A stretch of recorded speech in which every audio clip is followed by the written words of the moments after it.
துட்டை வாங்கி நான் அவங்களுக்கு தான் போடுவேன் இவங்களுக்கு தான் போடுவேன்னா இந்தியாரை வந்து எங்கள் வாய்ப்புகளை பறிச்சுட்டா அப்படின்னு வயிற்றுல வாயில அச்சஸ் ஆகுது. டிஎம்கேவா ஏடிஎம்கேனாக்கா யார் நம்ம சொல்ல முடியும்? அப்போ கருணாநிதி ஜெயலலிதா இருந்தாங்க, நம்ம கரெக்டாக சொன்னோம், கரெக்டாக கெஸ் பண்ணும் வரும். இப்போ அது மாதிரி சொல்ல முடியல. யாரும் கிடையாது, எல்லாம் கொலடி தான் வருவாங்கண்ணே. இல்லை இப்போ யாராவது ஒருத்தர் வந்து யாருமே கிடையாது. அதான் சொல்கிறேன், யாருன்னா ஒருத்தர் என்ன தானே சொல்கிறதுக்கா? திமுக இந்த 4 வருஷமா ஒன்றுமே செய்யலைங்க. இந்த 4 வருஷமா ஒன்றுமே செய்யலைங்க. மக்கள் விலைவாசி தான் ஏற்றி விடுறாங்களே காண்டி, மக்களுக்கு காசை தான் கொள்ளடிக்கிறாங்களே காண்டி, மக்களுக்கு நல்லது செய்யல. ஏன்னா இப்போ நிறைய நடந்துட்டு இருக்குல்ல, பார்த்து தான் இருக்காங்க மக்கள் எல்லாத்தையுமே. ஒரு வாய்ப்பு அவர் கொடுத்து பார்க்கலாமேன்ட்டு கூட இருக்கலாம் இல்லைங்களா? ஏன்னா விஜயகாந்த் சாருக்கு யாரும் போடல, அவர் இப்போ நல்லவர் சொல்லிட்டு இருக்காங்க.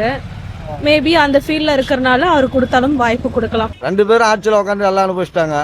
புது ஆள் யாருன்னா வந்தால் ஒரு மாற்றமாக இருக்கும் இல்லையா? அது புதுசாக ஆளுங்க தானே. இப்போ அவங்க ஆளுங்களே எல்லாமே இது பண்ணி வந்தால் புது ஆளுங்க எங்கே போகிறது? அதனால புது ஆள் இருந்தால் ஒரு ஆளுக்கு நல்லா இருக்கும்.